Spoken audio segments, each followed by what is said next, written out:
हिंदीच्या मुद्द्यावर मुख्यमंत्री देवेंद्र फडणवीस आणि काँग्रेसचे प्रदेशाध्यक्ष हर्षवर्धन सपकाळ यांच्यामध्ये जुंपलेली आहे।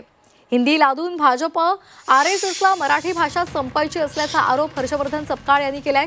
त्यांच्या आरोपांवर मुख्यमंत्र्यांना प्रतिक्रिया विचारली असता त्यांनी नया है वह असं 3 शब्दांमध्ये त्यांचा पाणउतारा केला।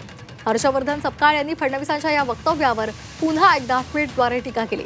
महाराष्ट्र अहंकाराविरोधात उभा असून महाराष्ट्राचाच विजय होणार असं हर्षवर्धन सपकाळ यांनी म्हटलंय। सपकाळ यांनी केलेली टीका आणि फडणवीसांनी त्याला काय उत्तर दिले पाहूया।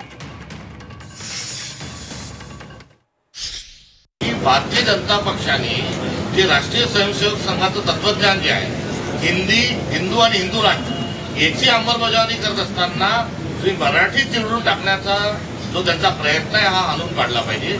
आणि हा मराठी म्हणजे काय तर छत्रपती शिवाजी महाराजांचं जे वैभव आहे ते त्यांना नष्ट करायचंय का हा प्रश्न त्यातून आपसून निर्माण होतो। वारकरी संप्रदायाचं एवढं मोठं योगदान आहे, एवढं मोठं साहित्य आहे, ते त्यांना नष्ट करायचं का तो प्रश्न निर्माण होतो। काँग्रेसचे प्रदेशाध्यक्ष हर्षवर्धन सपकाळ असं म्हणतात की GR जे 2 काढले होते ते दोन्ही उपमुख्यमंत्र्यांना माहिती नव्हते, ते नागपूरच्या रेशीम बागेतून आले होते। मला असं वाटतं की हर्षवर्धन काय नाव त्यांचं सपकाळ त्यांच्याबद्दल मी एवढंच म्हणेल नया है वो